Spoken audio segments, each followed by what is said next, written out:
కావాలనే మీ కలను నెరవేర్చుకోండి. సంప్రదించండి హెగ్డే ఫెర్టిలిటీ, హైదరాబాద్, తెలంగాణ.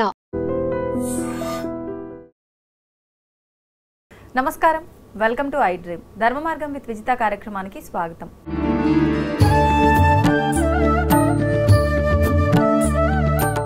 నమస్కారం గురుగారు. శ్రీమాత్రే నమః. గురుగారు, మనిషి తను చేసుకున్న కర్మని తను ఖచ్చితంగా మరొక జన్మ ఎత్తైనా సరే అనుభవించాల్సిందే, ఈ జన్మలో ఆ కర్మని అనుభవించకపోతే అని చెప్పంటూ ఉంటారు. అంటే మనం చేసుకున్న కర్మ ఫలితమే ఇప్పుడు మనం అనుభవిస్తున్న మన జీవితం. అంటే అది కష్టమైనా సుఖమైనా.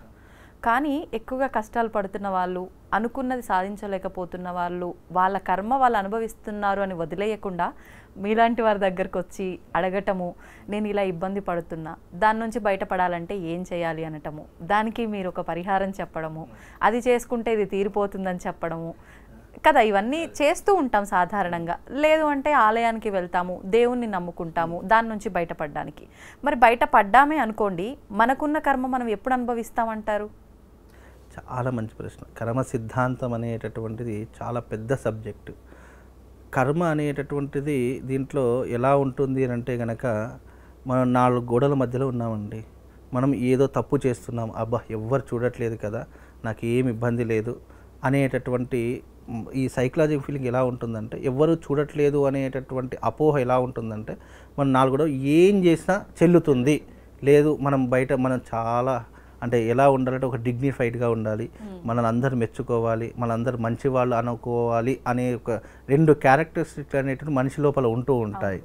కాబట్టి కర్మ అనేది ఎలా ఉంటుంది అని అంటే కనుక, నువ్వు చేసే ప్రతి ఒక్క పని అక్కడ భగవంతుడు గమనిస్తూనే ఉంటాడు. దాన్ని కర్మ సిద్ధాంతం అని అంటాం. అంటే శ్రీకృష్ణుడు భగవద్గీతలో కర్మ సిద్ధాంతం గురించి కొన్ని విధానాలు ఉంటాయన్నమాట, ఆయన చెప్పినటువంటి విధానాలు. కర్మ అనేటటువంటిది మనిషిని వెంటాడేటటువంటి నీడ లాంటిది. నువ్వు దాని నుంచి ఎప్పటికీ తప్పించుకోలేవు. అది తప్పు చేసినా, నువ్వు కరెక్ట్ చేసినా, నువ్వు ధర్మబద్ధంగా ఉన్నా, నువ్వు అధర్మంగా ఉన్నా, దేనికైనా కర్మ అనుభవిస్తావు. ధర్మబద్ధంగా ఉన్నావు అనుకో, ఏమవుతుంది, నీకు మళ్ళీ పునర్జన్మ అనేది లేకుండా నీ జీవితానికి ముక్తి లభిస్తుంది. ఇక నీకు మళ్ళీ మానవ జన్మ అనేటటువంటిది ఉండదు. మానవ జన్మ లేకపోతే మనం ఏమీ కర్మలు చేయాల్సిన పని ఉండదు కదా. కాబట్టి ఇక్కడ ఏమవుతుంది, మనిషి జన్మ అనేటటువంటిది కర్మకు ఎందుకు బద్ధుడై ఉంటాడు అని అంటే, నువ్వు చేసినట్టు మనిషి ఎప్పుడు కూడా మీరు గుర్తుపెట్టుకోండి, మనిషికే విచక్షణా జ్ఞానం భగవంతుడు ఇచ్చాడు. దానితో నువ్వు ఏం తెలుసుకోవాలి, ఏది తప్పు, ఏది కరెక్ట్, ఏది మంచి, ఏది చెడు అన్నీ తెలుసుకునే విధానాలు మనకిచ్చాడు. కానీ ఇప్పుడున్నటువంటి కలియుగంలో ఏదైతే వద్దు అని అనుకుంటున్నామో అది ట్రెండింగ్గా మారిపోయింది. అంటే అది చేస్తేనే అబ్బా నన్ను హీరో అంటారు, అది చేస్తేనే నన్ను 10 మంది ఒక ప్రత్యేకమైన వ్యక్తిగా గుర్తిస్తారు. ఆ గుర్తింపు కోసం అనేక ఎందుకంటే సోషల్ మీడియాలో ఓపెన్ చేస్తే చేయకూడని పనులు చేసి సెలబ్రిటీస్ అయిపోతున్నారు ఎంతోమంది. అంటే 3-4 ముచ్చటగా మారిపోతూ ఉన్నది. అంటే దానికోసం అవి ట్రెండింగ్గా మారిపోయి అవి కర్మ సిద్ధాంతంలోకి పడిపోతున్నాయి. కర్మ సిద్ధాంతంలో పడిపోయిన తర్వాత నువ్వు చేసేవి తప్పులని తెలిసినా కూడా 10 మంది గుర్తించాలనే ఒక అపోహతో నువ్వు చేయకూడని చేస్తున్నావు. అన్నీ చేసిన తర్వాత కర్మ ఎలా వెంటాడకుండా ఉంటుంది? 100% వెంటాడుతుంది. కాబట్టి కర్మ సిద్ధాంతం అనేటటువంటిది ఎలా ఉంటుందంటే, నువ్వు చేసిన తప్పుకి శిక్ష ఉంది, నువ్వు చేసిన మంచికి కూడా నీకు దానికి మంచి పరిహారం అనేటటువంటి కూడా నీ జీవితంలో ఉంటుంది. అంటే నువ్వు చేసిన మంచికి నీకు భగవంతుడు ఏ స్థానంలో ఉంచాడో ఆ స్థానంలో ఉంచుతాడు.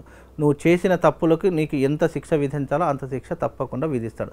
చాలామంది ఏమంటారంటే, ఎప్పుడో పోయిన జన్మలో చేసిన కర్మ ఇప్పుడు అనుభవిస్తామా గురుగారు, ఎప్పుడు మాకు తెలియదు, మేము ఏం చేసామో కూడా మాకు తెలియనటువంటి వారికి కర్మ ఎలా అనుభవిస్తామంటే, నీకు తెలిసినా తెలియకపోయినా భగవంతుడికి అన్నీ తెలుసు కదా. ఆయన కనురెప్పపాటు కాలము కొన్ని కోట్ల సంవత్సరాలు ఉంటాయి. అంటే దేవి భాగవతంలో, దేవి పురాణంలో ఒక పద్ధతి ఉంటుందంట. అమ్మవారి యొక్క ఆయుర్దాయము ఎవరు కూడా లెక్కించలేరు. కాకపోతే ఆమె ఆయుర్దాయాన్ని ఎలా లెక్కించారంటే, అమ్మవారు కళ్ళు మూసి ఇలా తెరిచే లోపల కొన్ని కోట్ల సంవత్సరాలు గడిచిపోతాయంట. అంటే రెప్పపాటు కాలంలో లక్షల కోట్ల సంవత్సరాలు గడిచిపోతాయట. అంటే అమ్మవారు ఒక్కసారి కళ్ళు మూసి తెరిస్తే కొన్ని కోట్ల సంవత్సరాలు గడిచిపోతాయంటే, భగవంతుడు నువ్వు చేసిన ఎన్ని జన్మల పాపాలు నీ చుట్టూ తిరుగుతున్నాయని చెప్పి ఆయన లెక్క వేసుకుంటాడు. కాబట్టి కర్మ ఫలితం అనేది ఎలా ఉంటుందంటే, తప్పకుండా నువ్వు చేసినటువంటి పనికి నువ్వు కర్మ అనుభవిస్తావు. ఇప్పుడు ఎగ్జాంపుల్గా చెప్తానండి, మీరు పోయిన జన్మలో ఎవరినైనా పీడించారు, ఎవరి ధనాన్నైనా అపహరించారనుకోండి, మిమ్మల్ని కోటీశ్వరుడిగా పుట్టించి మిమ్మల్ని ఒక స్థాయిలో పెట్టి మళ్ళీ మిమ్మల్ని బిచ్చగాడిలా మార్చేస్తూ ఉంటాడు. ఎందుకు అంటే నువ్వు ధనాన్ని అపహరించావు కాబట్టి ధనం యొక్క మత్తు నువ్వు మళ్ళీ దాని నుంచి బయటపడడానికి మళ్ళీ నేను ఈ జన్మ అనుభవించాలి, మళ్ళీ ఈ జన్మలోకి వచ్చానే అని చెప్పేసి నువ్వు రియలైజ్ అవ్వాలి అని చెప్పేసి నువ్వు ఎవరినైనా పీడించావు లేదా ఎవరినైనా విడదీయాలి అని చూసామనుకోండి, తప్పకుండా దాని యొక్క ప్రభావం నీ జీవితం మీద పడి మీరు విడిపోయేటటువంటి సిచ్యువేషన్స్ ఉంటాయి. అంటే ఎవరికి ఏది చేస్తామో మిర్రర్ లాగా ఎవరికి ఏదైతే మనం ఇవ్వాలని చూస్తామో అదే మనకు తిరిగి వస్తుంది. నువ్వు మంచి చేసావు అనుకో, అది ఎప్పటికైనా మంచి రూపంలోనే తిరిగి వస్తుంది. చెడు చేసావా 100% నీ జీవితంలో అది చెడుగానే తిరిగి వస్తుంది. అదే కర్మ. పెద్ద కర్మ అనేటటువంటిది ఏం లేదు. మరి చేసింది అనుభవించక తప్పదు అన్నప్పుడు మరి పరిహారాలు ఎందుకు? రైట్. ఇక్కడ మనం జీవితంలో జ్వరం వచ్చింది అనుకోండి, జీవితాంతం జ్వరంతో బతకలేం కదా. దానికి పరిహారం డాక్టర్ దగ్గరికి వెళ్తే ఏదో ఇంజెక్షనో లేదా ఏదో మాత్ర ఇచ్చేసి కొంచెం ఉపశమనం పొందుతాము. లేదు మనకి ఏదైనా తీరనటువంటి బాధ వచ్చింది మనకు, లేదా ఒక అప్పుల సమస్య ఉంది, అప్పులు తీర్చుకోవడానికి భగవంతుడు నాకు ఇంత డబ్బు దొరికితే చాలు స్వామి, ఈ గండు నుంచి నేను బయటపడగలుగుతాను అంటే మనకి ఏదో అదృష్టం వల్ల కొన్ని డబ్బులు వచ్చేస్తే అతని డబ్బులు తీర్చేసి మనం గండ నుంచి బయటపడతాం. కర్మ కూడా భగవంతుడి యొక్క ఆరాధన ద్వారా కర్మ నుంచి మనం కొంతవరకు బయటపడవచ్చు. కర్మ ఇప్పుడు శాస్త్రం నందు, జ్యోతిష్యం నందు, వేదం నందు మనము చేసే ప్రతి ఒక్క పనికి మనం తెలిసి ఒక తప్పు చేసామనుకోండి, దాన్ని ఎవ్వరు కూడా బాగు చేయలేరు. తెలియకుండా చేసినటువంటి పొరపాట్లు ఉంటాయి. పొరపాట్లు చేసినటువంటి వాటికి కొన్ని పరిష్కారాలు చేయడం వల్ల దాని నుంచి మనం తప్పించుకోవచ్చు. ఇప్పుడు 100%. ఇప్పుడు ఎగ్జాంపుల్గా చెప్తాను. శివుడు ఉన్నాడు, బ్రహ్మదేవుడికి గర్వం పెరిగిపోయిన తర్వాత శివుడు బ్రహ్మదేవుడి యొక్క 5వ తలను శివుడు తన త్రిశూలంతో తీసేస్తాడు అని చెప్పేసి, అది ఎక్కడ పడుతుంది అని అంటే కనుక బ్రహ్మకపాలంలో పడుతుంది. ఆ చేసినటువంటి ఆ శివుడికి కూడా కర్మ ఫలితం అనేటటువంటి తప్పించలేము. కర్మ ఫలితం భగవంతుడికి అలాగే ఉంటుంది, మనుషులకు అలాగే ఉంటుంది. ఈ కర్మ యూనివర్సల్, అది ఎవరిని వదిలిపెట్టదు. కానీ మనకున్న కర్మలన్నీ తీరిపోయిన తర్వాతే మరొక మానవ రూపం ఎత్తకుండా దేవతామూర్తులుగా మారిపోతారు అని అంటారు కదా. దేవతామూర్తులుగా మారడం అనేటటువంటిది ఉండదు. మానవుడు తన జన్మను ఎప్పుడైతే కర్మ ఫలితం అనేది రీసైక్లింగ్, అది ఎప్పుడు నడుస్తూనే ఉంటుంది కాలచక్రంలో. ఇప్పుడు అంతెందుకండి, ఇప్పుడు మనము తెలుసో తెలియక ఏదో ఒక పొరపాటు చేస్తున్నాం, మళ్ళీ ఈ పొరపాటు సరిదిద్దులో మళ్ళీ మానవ జన్మ ఎత్తాల్సిందే. కాబట్టి మనిషి మానవ జన్మ ఆపడం ఎప్పుడు అంటే ఆగిపోవడం ఎప్పుడు ప్రారంభమవుతుందంటే ఎప్పుడైతే భగవత్ తత్వాన్ని అర్థం చేసుకొని, ఎప్పుడైతే ఇది తప్పు, ఇది చేయకూడదని ఎప్పుడైతే నిర్ణయం తీసుకుంటాడో మనం ఏ కర్మ చేయకుండా ఏ రోజు ఉండము. కాబట్టి కర్మ చేయకపోయినా అదొక కర్మనే. మళ్ళీ నువ్వు పాపమో పుణ్యమో ఏదో ఒకటి చెయ్యాలి, చేస్తేనే కర్మ ఫలితం నువ్వు అనుభవిస్తావు. అది ఏమీ చేయకుండా నువ్వు 4 గోడల మధ్యలో కూర్చుని నేను ఏం చేయను ఇలాగే కూర్చుంటే అంటే అది కూడా ఒక రకమైనటువంటి కర్మే. కాబట్టి కర్మ అనేటటువంటి మనిషి చేయకుండా ఉండలేడు. కాబట్టి ఆ కర్మకు ప్రాయశ్చిత్తంగా ఏం చేశాడు, నీకు ఒక మార్గాన్ని ఇచ్చాడు. దైవిక మార్గం ద్వారా, దైవికం ద్వారానే కర్మ ఫలితాన్ని మనం తొలగించుకోవచ్చు. దైవిక పరం ఒకటి, దానం ఒకటి, ఈ రెండిటి ద్వారానే కర్మ ఫలితం తొలగించుకోవచ్చు. అంతకు మించి కర్మ ఫలితం నుంచి బయటపడడానికి వేరే మార్గమే లేదు. దానం చేయడం వల్ల పుణ్యం పెరుగుతుంది. పుణ్యం పెరిగింది అనుకోండి, ఆటోమేటిక్గా మనం చేసే పాప కర్మలు తగ్గిపోతాయి. ఇందులో 2 కర్మలు ఉంటాయి, పాపకర్మ, పుణ్యకర్మ. పుణ్యం ఉంది అనుకోండి మనకు సుఖభోగాల్లో మనకు ముంచేస్తాడు. పాపకర్మ ఉందనుకోండి కష్టాల ఊబిలో మనల్ని పడేస్తాడు. 2 రకాలుగా ఉంటుంది. కాబట్టి పాపము పుణ్యం నువ్వు ఏం చేశావు అనేటటువంటి భగవంతుడు కాలచక్రంలో లిఖితపూర్వకంగా రాసుంటాడు. అదే కర్మ అనుభవించడానికి మళ్ళీ మనం భూమి మీద అవతరిస్తూనే ఉంటాం. ఇది రీసైకిల్ ఎప్పుడూ కూడా నిరంతరంగా జరిగేటటువంటిది తప్ప ఇది ఎక్కడ స్టాప్ కాదు.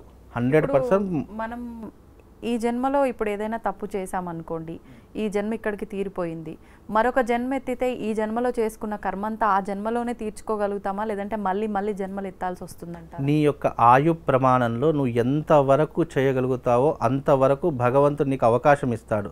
నీకు మళ్ళీ పాపం మిగిలిపోయింది, కాస్త మిగిలిపోయింది అని అనుకున్నా మళ్ళీ మానవ జన్మ ఎత్తి ఆ మిగిలిపోయినటువంటి పాపాన్ని తీర్చుకోవడానికి నీకు అవకాశం అనేది భగవంతుడు తప్పకుండా ఇస్తాడు.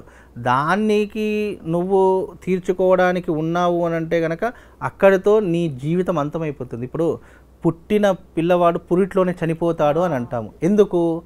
అతను పుట్టడమే కర్మ, మళ్ళీ వెంటనే చనిపోతాడు. బికాజ్ అంటే నువ్వు చేసిన కర్మ కొంతవరకు ఉంది కాబట్టి నువ్వు పుట్టి చనిపోవడమే నీ జీవితంలో చేసిన కర్మ, మళ్ళీ నీ జీవితానికి ఇక పుట్టుక అనేటటువంటిది ఉండదు. నువ్వు చేసుకున్న కర్మ ఎంత పెద్దదిగా ఉంటే నీ ఆయు ప్రమాణం అంతగా ఉంటుంది జీవితంలో. అందుకే చాలామంది వాడుకలు అంటాడు, అబ్బా చెడ్డవాడే 100 సంవత్సరాలు బ్రతుకుతాడు నాయన, మంచివాడు తొందరగా పోతాడని ఎందుకంటారు అంటే, మంచివాడు మీన్స్ ఏంటి, అతడు చేసుకున్నటువంటి ప్రారబ్ధ కర్మ ఏదైతే ఉంటుందో ఆ ప్రారబ్ధ కర్మ ముగిసిపోయింది, దాంతో నీ జీవితం అంతమైపోయింది. ఇక మళ్ళీ అతనికి పుట్టుక అనేటటువంటి ఉండదు, చావు ఉండదు, ఇక అతనికి ఏమీ ఉండదు. అంటే ముక్తి అంట. ముక్తి అంటే ఏంటి, పుట్టుక ఉండదు, చావు ఉండదు, ఇక భగవంతుల్లో లీనమైపోవడం. దేవతల మూర్తులుగా మారరు, భగవంతుల్లో లీనమైపోతూ ఉంటాము. కాబట్టి ఎప్పుడైనా కర్మ సిద్ధాంతం అనేటటువంటి నువ్వు చేసిన కర్మ తప్పకుండా అనుభవిస్తావు, అది ఎలాంటిదైనా సరే. అది భగవంతుడి నిర్ణయం. ఇప్పుడు ఏ కర్మకు ఎలాంటి ఫలితం ఉంటుంది అనేటటువంటిది భగవంతుడే నిర్ణయిస్తాడు. ఎందుకంటే నువ్వు చేసిన తప్పులు ఏంటో నాకు తెలియదు, కాబట్టి ఆ తప్పులకు నీకు ఎలాంటి కర్మనివ్వాలి అనేటటువంటి భగవంతుడి చేతిలో ఉంటుంది. కర్మ సిద్ధాంతం అనేటటువంటి పోగొట్టుకోవడానికి మనకు మార్గం ఇచ్చారు తప్ప అది ఏ రకమైనటువంటి విధానం అనేది భగవంతుడు తెలియజేస్తాడు. కాబట్టి దానము చేయడం వల్ల పాపకర్మ తగ్గిపోతుంది. అందుకే ఊరికే పంతులు దానం చేయమని చెప్తారు, అది ఇది అని చెప్తారు. ఎందుకు దానము ద్వారానే పుణ్యం అనేటటువంటిది పెరుగుతుంది. అలాగే దైవిక మార్గం ద్వారా భగవంతుణ్ణి 10 సార్లు మనం ఆరాధించడం వల్ల, నిత్యము అతన్ని పూజించడం వల్ల మనకు మైండ్ సెట్ అనేది దైవిక పరంగా మారిపోతుంది. మనం ఏదైనా చెడు చేద్దాం అనుకున్నా కూడా చేయలేము. ఇప్పుడు ఎగ్జాంపుల్గా 365 రోజులు మాంసం తినే వ్యక్తి ఒక మాల వేసుకుంటే 41 రోజు మానేస్తాడు. ఎందుకు అంటే అతని మైండ్ సెట్లో, అబ్బా భగవంతుడి యొక్క తత్వాన్ని నేను అలవాటు చేసుకున్నాను, నేను భగవంతుని మాల వేసుకున్నాను కాబట్టి ఎంత కష్టమైనా నేను 41 రోజు మానేయాలి. అంటే ఆ 41 రోజుల్లో అతనికి ఏమనిపిస్తుంది అని అంటే కనుక, అబ్బా భగవంతుడు నా జీవితాన్ని మార్చాడు, నేను సత్ప్రవర్తనతో ఉండాలి అనే ఒక మైండ్ సెట్ అతని దాంట్లో వచ్చేస్తుంది. ఎందుకు వస్తుంది అంటే, ఎప్పుడైతే భగవంతుని మనం ఓన్ చేసుకోవడం ప్రారంభిస్తే అప్పుడు తప్పు అస్సలు చేయమండి. అది ఎప్పుడైనా రాసి పెట్టుకోండి. అందుకే భగవంతుని ఓన్ చేసుకోవాలి, భగవంతుడి దగ్గర రోజు వెళ్ళాలి, గుడులకు వెళ్ళాలి, దేవాలయాలకు వెళ్ళాలి, పుణ్యక్షేత్రాలకు వెళ్ళాలని ఎందుకు చెప్తాము అంటే, అక్కడ వెళ్ళినప్పుడల్లా మన మైండ్ సెట్ మారిపోతుంది. పాజిటివ్నెస్ అనేటటువంటిది మన ఓన్ బాడీలో ఇంకిపోతుంది. అప్పుడు నెగిటివ్ అనేటటువంటిది మన దగ్గరికి రాదు. అందుకే చిన్నప్పటి నుంచి ఒక పిల్లవాడిని నువ్వు ఎలా పెంచితే అలా పెరుగుతాడు. ఒక పిల్లవాడిని నువ్వు సత్ప్రవర్తనతో పెరిగావు అనుకో, అతను రేపు తప్పు చేయమన్నా చేయడు. అలాగే నువ్వు ఒక పిల్లని గాలికి వదిలేసావు, అది చేసేటవన్నీ అవే గాలి పనులు ఉంటాయి. అందుకే కర్మ సిద్ధాంతం అనేటటువంటి పెద్ద సబ్జెక్టు. ఇప్పుడు మనం జన్మ తీసుకుందే కర్మని తొలగించుకోవడం కోసము. అయితే మళ్ళీ కర్మ తొలగించుకోవడానికి మనం జన్మ తీసుకున్నాము, కానీ కొత్తగా మళ్ళీ ఒక తల్లి కడుపులో పుడతాము, ఒక అన్నో తమ్ముడో తండ్రి, మళ్ళీ బంధాలు, బంధుత్వాలు ఇవన్నీ మళ్ళీ ఏర్పడుతున్నాయి కదా. వీటిలో ఒక మమకారము, అన్ని విలువలు ప్రతి ఒక్కటి ఇంకా పెంచుకొని ఇంకొక కర్మను పెంచుకుంటున్నామే తప్ప, అది మంచిగా అయినా చెడుగా అయినా మనం తగ్గించుకునే అవకాశం ఎక్కడుందంటారు? ఈ కుటుంబ వ్యవస్థని ఎలా క్రియేట్ చేస్తారంటారు? మన కర్మను బట్టేనా వీళ్ళంతా కూడా ఎలా ఉంటుంది? ఇక్కడ కర్మ అంటే అర్థం ఏంటి అంటే కనుక, మీకు ఇంతకుముందు చెప్పా, పాపకర్మ అంటే దుష్కర్మలు ఏవైతే ఉన్నాయో అవి చెయ్యకూడదు అని శాస్త్ర నియమము. ఇక్కడ వివాహం అనేటటువంటిది నీ జీవితంలో ఒక భాగం, సంతానం అనేటటువంటిది నీ జీవితంలో ఒక భాగము, అలాగే పోషణ అనేటటువంటిది నీ జీవితంలో ఒక భాగం. మనిషి జీవితంలో ఉండవలసినటువంటి ఏవైతే కొన్ని విధానాలు ఉంటాయో అవి తప్పకుండా పాటించి ఆ తర్వాత ధర్మపాలన చేస్తేనే మనిషి యొక్క జీవితం సార్థకత అయినట్టు అని శాస్త్రము. పూర్వకాలంలో మునులు కూడా పెళ్ళిళ్ళు చేసుకున్నారు, ఋషులు కూడా పెళ్ళిళ్ళు చేసుకున్నారు, కానీ ధర్మబద్ధంగా తపశ్శక్తితో వాళ్ళు తమ యొక్క కర్తవ్యాన్ని నెరవేర్చారు కాబట్టి వాళ్ళు సత్పురుషులు అయ్యారు. మనిషి జీవితంలో కూడా అంతే, మనిషి పెళ్లి చేసుకోవచ్చు, పిల్లల్ని కనవచ్చు, సంసారంలో ఏదొచ్చు, అన్నీ చేయవచ్చు, కానీ దానితో పాటు ధర్మాచరణ, ఏది మంచి ఏది చెడు అని నీకు విచక్షణ జ్ఞానం ఇచ్చాడు కదా. మంచి చేసావనుకో అది నీకు పుణ్యకర్మగా మారుతుంది, పాపం చేసావనుకో దుష్కర్మగా మారి మళ్ళీ దాన్ని ప్రాయశ్చిత్తం చేసుకోవడానికి నువ్వు మళ్ళీ జన్మ ఎత్తాల్సిందే కదా. ఇక్కడ మనిషి జన్మ ఎత్తావు అని అంటే నువ్వు ఏదో ఒక కర్మ చేసుకుంటూ వెళ్ళాలి. దానికి భగవంతుడు ఎలాంటి రూపాన్ని ఇస్తాడనేటటువంటిది అది భగవంతుడి చేతిలో ఉంటుంది. ఈ జన్మలో మీరు ఆడవాళ్ళుగా ఉంటారు, మళ్ళీ వచ్చే జన్మలో ఏ రకంగా పుడతారో ఎవరికి గ్యారంటీ లేదు కదా.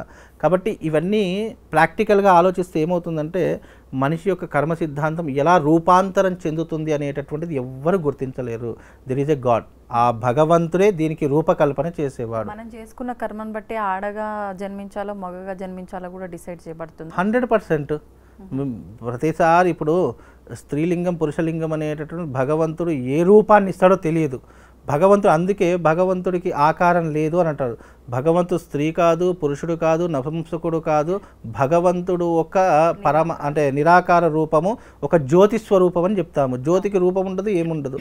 అంటే మనిషి యొక్క జీవితానికి కూడా అంతే. మనిషి ఈ రోజున ఒక శరీరం కావాలి అని అంటే నువ్వు స్త్రీగా పుట్టాలా, పురుషుడిగా పుట్టాలా, అది భగవంతుడి ఆధీనంలో ఉంటుంది. కాబట్టి కర్మ సిద్ధాంతంలో నువ్వు చేసిన కర్మకు ప్రాయశ్చిత్తము కర్మ తప్పకుండా అనుభవిస్తావు అనేటటువంటిదే కర్మ సిద్ధాంతంలోని గొప్పనైనటువంటి తత్వము. అది నువ్వు తప్పించుకోవడానికి చేస్తావా లేదా దాన్ని ఇంకా పెంచుకోవడానికి చేస్తావా, నీ చేతిలో ఉన్నటువంటి విధానము. ఇప్పుడు ఒక మనిషి పుడతాడండి, పుట్టుకతోనే మంచివాడు చెడ్డవాడని ఏమీ ఉండదు. అతడు చేసేటటువంటి పనుల ద్వారా, అతడు ఆచరించే విధానాల ద్వారా మంచివాడ చెడ్డవాడని ఎలాగైతే గుర్తిస్తామో భగవంతుడు కూడా అలాగే గుర్తిస్తాడు. పుట్టుకతోనే ఎవడు చెడ్డవాడు కాదు, ఎవడూ మంచివాడు కాదు. వారి యొక్క ప్రవర్తనను బట్టి ఈ వ్యక్తి మంచివాడ చెడ్డవాడని ఎలాగైతే గుర్తిస్తామో అలాగే భగవంతుడు తాను చేసే కర్మల ద్వారా ఈతనికి ఎలాంటి కర్మలు చేస్తే ఎలాంటి అవకాశాలు ఇవ్వాలని భగవంతుడు నిర్ణయిస్తాడు. కాబట్టి దీని యొక్క విధానం చాలా పెద్దదిగా ఉంటుంది. ఎప్పటికైనా మీరు అన్నట్టుగా కర్మ ఫలితం అనుభవిస్తాం. అది నేనైనా మీరైనా చిట్ట చివరి భగవంతుడైనా సరే, మంచి చేస్తే నీకు మంచి కర్మనే ఉంటూ ఉంటాయి, చెడు చేసావా నీకు జీవితాంతం చెడ్డ కర్మలే ఉంటూ ఉంటాయి. చెడ్డ కర్మ అంటే కోపం, ఆవేశము, హత్యలు చేయడము, మానభంగాలు చేయడము, లేదంటే ఎదుటి వాళ్ళ యొక్క డబ్బుని దోచుకోవడము, పైశాచికత్వము, ఇవన్నీ ఉంటూనే ఉంటాయి. మనిషిలో కూడా 2 గుణాలు ఉంటాయి. సాత్విక గుణం ఉంటుంది, దేవతా గుణం ఉంటుంది, అలాగే ఈ క్రూరత్వం కూడా ఉంటుంది. ఈ మనిషిలో ఉన్నటువంటి గుణాలను బట్టే మనిషి యొక్క తత్వాన్ని నిర్ణయిస్తాడు. అందుకే మనిషిలో ఉండేటటువంటి ప్రవర్తనను బట్టి మనిషిని ఏ రకంగా, ఇప్పుడు పుట్టినటువంటి వాళ్ళు కూడా గొప్ప గొప్పనైనటువంటి అందరూ మనిషి జన్మను ఎత్తారు, కానీ వాళ్ళు సత్పురుషులు అయ్యారు. ఎందుకు? వాళ్ళు చేసిన కర్మలను బట్టి. అలాగే మనం కూడా సత్పురుషులం కావాలి, జీవితంలో మంచి అనేది నేర్చుకోవాలంటే మనం కూడా కర్మబద్ధంగా నడవాలి. కర్మను ఆధీనంగా పెట్టుకొని ఎలాంటి కర్మలు చేస్తే ఎలాంటి పుణ్యం వస్తుందో మనకు అన్నీ తెలుసు కదండి. ఇప్పుడు మంచి చెడులు తెలిసినప్పుడు, ఏది మంచి ఏది చెడు అని తెలిసినప్పుడు మనం కూడా సత్ప్రవర్తనతో ఉంటే కర్మ ఫలితం అనుభవించాల్సిన పనే ఉండదు. గురుగారు, వైశాఖ మాసంలో వచ్చే పౌర్ణమి, వైశాఖ పౌర్ణమి విశిష్టత ఏంటి? ఆ రోజుని మనం ఏ రకంగా ఉపయోగించుకోవచ్చు? మనకు పౌర్ణిమలలో చాలా విశేషమైనటువంటి పౌర్ణిమ వైశాఖ పౌర్ణిమ. మనకు సంవత్సర కాలంలో 4 పౌర్ణిమలను చాలా విశేషంగా పూజిస్తూ ఉంటాము. మొట్టమొదటిది వైశాఖ పౌర్ణిమ, 2 శ్రావణ పౌర్ణిమ, 3 కార్తీక పౌర్ణిమ, 4 ఆశ్వేజ పౌర్ణిమ. ఈ 4 పౌర్ణిమలు అత్యంత విశేషమైనటువంటి పౌర్ణిమలు. అంటే చంద్రుడు భూమికి అతి చేరువగా వచ్చేటటువంటి మాసాలు ఈ 4 మాసాలు అన్నమాట. ఈ 4 మాసాల్లో చంద్రుడి నుంచి షోడశ కళలు ఉద్భవించేటటువంటి సమయం. ఈ షోడశ కళలు ఉద్భవించినటువంటి సమయంలో చంద్రుడి నుంచి ఎన్నో రకాలైనటువంటి శక్తి సామర్థ్యాలు భూమి మీద పడేటటువంటి అద్భుతమైనటువంటి రోజులు ఈ 4 మాసాలు. కనుక ఈ వైశాఖ మాసంలో ప్రారంభమవుతాయి. చంద్రుడు ఎప్పుడూ కూడా మనక్కారకుడని జ్యోతిష శాస్త్రంలో చెప్పడం జరిగింది. కాబట్టి చంద్రుడి యొక్క తత్వాన్ని మనం ఏదైనా తెలుసుకోవాలి అని అనుకుంటే గనక ఈ వైశాఖ మాసంలో చంద్రుడిని పూజించడం వల్ల, చంద్రుడి యొక్క ఆరాధన చేసుకోవడం వల్ల, చంద్రుడి యొక్క ఉపాసన చేసుకోవడం వల్ల విశేషమైనటువంటి పుణ్య ఫలితాలు కలుగుతాయి. ఒకటి, మనస్సు ప్రశాంతంగా ఉంటుంది. అలాగే మనకు ఆరోగ్యం అనేటటువంటిది ఎప్పుడూ కూడా సహకరించేటటువంటి అవకాశాలు ఉంటాయి. అలాగే చంద్రుని ఆరాధించడం వల్ల లక్ష్మీ కటాక్షం కలుగుతుంది అని శాస్త్రీయ దృక్పథం. అందుకే ఈ యొక్క పౌర్ణమి రోజున ఏ దేవతను ఆరాధిస్తే విశేషమైనటువంటి పుణ్య ఫలితం అంటే లలితా పరమేశ్వరిని ఆరాధించడం చాలా విశేషమైనటువంటి పుణ్య ఫలితాలను కలిగిస్తూ ఉంటుంది. పౌర్ణమి రోజున ఏ పౌర్ణమి అయినా తీసుకోండి, దాంట్లో శాస్త్రంలో చెప్పినటువంటి ఏంటంటే పౌర్ణమి రోజున మనం కొన్ని విధి విధానాలు తప్పకుండా పాటించాలని అర్థం. అందులో 4 విధానాలు ఉన్నాయి. ఒకటి లలితా సహస్రనామ పారాయణము, 2 దేవీ ఖడ్గమాల పారాయణము, 3 విష్ణు సహస్రనామ పారాయణము, 4 కనకధార స్తోత్రము. ఈ 4 మనిషి జీవితంలో చాలా అంటే మనిషి జీవితానికి చాలా దగ్గరగా ఉండేటటువంటి సమస్యలను దూరం చేసేటటువంటి విధానాలు ఈ 4. ఎందుకంటే దేవి ఖడ్గమాల పారాయణం చేయడం వల్ల పౌర్ణమి రోజున స్పెషల్, రోజు చేసేదానికంటే పౌర్ణమి రోజున చేస్తే గనక శత్రునాశనం జరుగుతుంది. మామూలుగా నేను యజ్ఞయాగాదులు చేసుకోలేను, డబ్బు ఖర్చు పెట్టుకోలేను అని అనుకున్నటువంటి వారు ప్రతి పౌర్ణిమ రోజున దేవి ఖడ్గమాల పారాయణం చేశారనుకోండి, శత్రువులు అనేటటువంటి అనేటటువంటి వారే ఉండరు ఇక వాళ్లకు. శత్రువులు ఒకవేళ ఉన్నా వాళ్ళ జీవితం నుంచి దూరం అయిపోయేటటువంటి విధానాలు దేవి ఖడ్గమాల పారాయణం వల్ల కలుగుతాయి. లలితా సహస్రనామ పారాయణం, దీనివల్ల మనిషి ఆర్థిక పరిస్థితి బాగుంటుంది. వివాహం కానటువంటి వారికి వివాహం అవుతుంది. సంతానం లేనటువంటి వారికి మంచి సంతానం కలిగేటటువంటి అవకాశం ఈ లలితా సహస్రనామ పారాయణం చేయడం వల్ల కలుగుతుంది. అలాగే కనకధార స్తోత్రము, ఆర్థిక పరిస్థితి బాగాలేనండి, నేను చాలా అప్పుల ఊబిలో కూడికిపోయాను, ఇక నాకు చావే శరణ్యం, ఇక అంతకు మించి నాకు వేరే పరిస్థితి కనిపించడం లేదు అని అనుకున్నటువంటి వాడికి కూడా ప్రతి పౌర్ణమి రోజున కనకధారా స్తోత్ర పారాయణం చేసుకో. నీ జీవితంలో నువ్వు చూడలేనంత డబ్బు చూస్తావు. అంత విశేషమైనటువంటిది కనకధారా స్తోత్రము. విష్ణు సహస్రనామ పారాయణము, మీరు జీవితంలో ఉన్నత స్థాయికి వెళ్ళాలనుకున్నా, మీరు జీవితంలో అత్యద్భుతమైనటువంటి స్థితిలో ఉండాలి అని అనుకుంటే, అంటే ఒక స్టార్ సెలబ్రిటీ స్టేటస్లో ఉండాలి అని అనుకుంటే, జీవితంలో నిన్ను నలుగురితో పాటు కాకుండా నిన్ను ప్రత్యేకంగా చూడాలి అని అనుకుంటే, నువ్వు అనుకున్నది సాధించాలి అంటే విష్ణు సహస్రనామ పారాయణం చేసుకో. ఈ రకమైనటువంటి పారాయణాలు మీ జీవితాన్ని ఉద్ధరింపజేసేటటువంటి రోజులు. అవి ఏ రోజున చేస్తే బాగుంటుంది అంటే, ఇదిగో ఈ పౌర్ణమి రోజున ఆచరించాలి. విశేషంగా ఈ పౌర్ణమి రోజున ఈ పఠనం చేయడం ద్వారా నీ జీవితంలో తిరుగుండదిగా. నీ జీవితాన్ని ఉద్ధరింపజేసుకోవడానికి, నీ జీవితాన్ని మార్చుకోవడానికి ఈ వైశాఖ పౌర్ణిమ రోజున ఈ రకమైనటువంటి విధానాలను చేసుకోండి. అదే రకంగా వైశాఖ పౌర్ణిమ అంటే స్వామివారి సత్యనారాయణ స్వామి వారి యొక్క వ్రతం చేయడానికి పరమ పవిత్రమైనటువంటి రోజు వైశాఖ పౌర్ణిమ. అందుకే ఈ వైశాఖ పౌర్ణిమ వచ్చిందంటే చాలా విష్ణుదేవుల ఆలయాలలో సామూహికంగా సత్యనారాయణ స్వామి వ్రతాలు జరుగుతూ ఉంటాయి. విష్ణు సహస్రనామ పారాయణాలు జరుగుతూ ఉంటాయి. అంటే ఈ వైశాఖ పౌర్ణిమ ఎవరికి అంకితం చేయబడింది అని అంటే కనుక, ఎవరికి డెడికేట్ చేయబడింది అంటే కనుక విష్ణుమూర్తికి అంకితం చేయబడినటువంటి రోజు ఈ వైశాఖ పౌర్ణిమ. అందుకే ఈ వైశాఖ పౌర్ణిమ మనిషి జీవితాన్ని ఉద్ధరింపజేసుకోవడానికి అని శాస్త్రం. ఎప్పుడైతే మనిషి యొక్క జాతకం బాగాలేదో, లేదా మనిషి ఎన్నో కష్టాల ఊబిలో కూడుకుపోయాడు అనుకున్నటువంటి సమయ సందర్భాల్లో ప్రతి మనిషికి చాలా అంటే వాడుక భాషలో మాట్లాడుతుంటారు. నాకంటూ ఒక రోజు రావాలి, నాకంటూ ఒక టైం రావాలి, నాకు వచ్చినప్పుడు నేనేంటో నిరూపించుకుంటాను అంటుంటుంటారు సరే. అది దైవిక పరమైనటువంటి శక్తిని ఆస్వాదించడానికి, నీ జీవితంలో నీ టైం అంటే బ్యాడ్ పొజిషన్లో ఉన్నప్పుడు నీ టైంని గుడ్ చేసుకోవడానికి ఇదిగో ఇలాంటి అద్భుతమైనటువంటి రోజులను మనం వినియోగించుకోవాలి. పరిస్థితులను అనుకూలంగా మార్చుకోవాలి. ఒకవేళ అంటే మన ఎట్లా ఉంటుందంటే, మనం ఏదైనా చేద్దాము అనుకుంటే నెగిటివ్ ఎనర్జీ తొందరగా ఇంపాక్ట్ అవుతూ ఉంటుంది. అలా నెగిటివ్ ఎనర్జీ తగలకుండా ఉండడానికి, నీ జీవితాన్ని మార్చుకోవడానికి ఇదిగో ఈ పౌర్ణమి అనేటటువంటిది నీ జీవితంలో ఉద్ధరింపజేసుకోవడానికి, అలాగే దేవతా క్రతువుల్లో అమ్మవారి యొక్క ఆరాధన చేసుకోవడానికి ఈ పౌర్ణిమ చాలా విశేషమైనది. అందులో ఈ వైశాఖ పౌర్ణిమ రోజున అరిష్ట నివారణ తంత్ర యాగం చేయించుకోవాలి. ఎందుకంటే జీవితంలో చాలామందికి డబ్బు లేకపోవడము, ఆరోగ్యం సహకరించకపోవడం, ఇంట్లో ఎన్ని ఉన్నా మనశ్శాంతి లేకపోవడము, గ్రహ సంచారం బాగా లేకపోవడము, ఇంట్లో ఆర్థిక పరిస్థితులు బాగా లేకపోవడము, లేదా నీ జీవితంలో శత్రుభీతి పెరిగిపోతుంది, శత్రువుల బాధ, నరదృష్టి, చెడు దృష్టి, ఇలాంటివన్నీ కూడా నిన్ను పట్టి పీడిస్తున్నాయి అని అనుకున్నప్పుడు ఈ పౌర్ణమి రోజున అరిష్ట నివారణ తంత్ర యాగం చేసుకోండి. ఎందుకంటే ఈ అరిష్ట నివారణ తంత్రయాగం నీకున్నటువంటి అరిష్టాలు, అంటే నువ్వు తెలిసి చేసినా తెలియకుండా చేసినా, నీ జాతకం ఉన్నా లేకపోయినా, నాకు జీవితంలో ఒక కనబడినటువంటి శక్తితో నేను యుద్ధం చేస్తున్నాను, నాకు అనేక రకాల ఇబ్బందులు ఎక్కడి నుంచి వస్తున్నాయో నాకు తెలియడం లేదు, కానీ నన్ను చీకటిలో పడేస్తున్నాయి అనుకున్న ప్రతి ఒక్కరికి అరిష్ట నివారణ తంత్రయాగం అద్భుతంగా పనిచేస్తుంది. ఈ అరిష్ట నివారణ తంత్రయాగం చేసుకోవడం ద్వారా నీ జీవితంలో ఉన్నటువంటి ఇక్కట్లు, బాధలన్నీ కూడా తొలగిపోవడానికి కారణమవుతుంది. అది ఏ రోజున చేసుకోవాలి, ఏ రోజున చేసుకుంటే 1000 ఫలితం వస్తుంది అంటే ఇదిగో ఈ వైశాఖ పౌర్ణిమ రోజున అరిష్ట నివారణ యాగం చేసుకోండి. దాని ద్వారా నీ జీవితంలో అనేక మార్పులు సంభవిస్తాయి, నిన్ను ఒక ఉన్నతమైనటువంటి స్థితిలో కూర్చోబెడతాయి. మనిషి ఏదైనా సాధించేటప్పుడు కానివ్వండి, ఏదైనా ప్రయత్నపూర్వకంగా ఉద్యోగం కానీ, వృత్తి కానీ, వ్యాపారం ఏది చేసినా కూడా మనం ముందుకు వెళదామనుకుంటే ఏదో తెలియనటువంటి నెగిటివ్ నుంచి మనకు వెనక్కి లాగేస్తుంటుంది. లేదా చేసే ప్రతి పనిలో ఆటంకాలు, అది మనిషి ద్వారా కావచ్చు, నేచర్ ద్వారా కావచ్చు, ఎవరి ద్వారా అయినా కావచ్చు, ఏదో ఒక ఇబ్బందులు ఏర్పడుతూ ఉంటాయి. అలాంటి ఇబ్బందుల నుంచి మనం బయటపడడానికి ఈ పౌర్ణమి చాలా అద్భుతంగా ఉపయోగపడుతుంది. ఇది కేవలం దేవతా ఆరాధన కోసమనే కాదు, తనంతట తాను తన జీవితాన్ని ఉద్ధరింపజేసుకోవడానికి, మొత్తం నెగిటివ్ ఎనర్జీ నుంచి దూరం కావడానికి ఈ యొక్క పౌర్ణమి చాలా ఉపయోగపడుతుంది. అరిష్ట నివారణ తంత్ర యాగం చేయించుకోవడం ద్వారా విశేషమైనటువంటి పుణ్య ఫలితాలు కలుగుతాయి.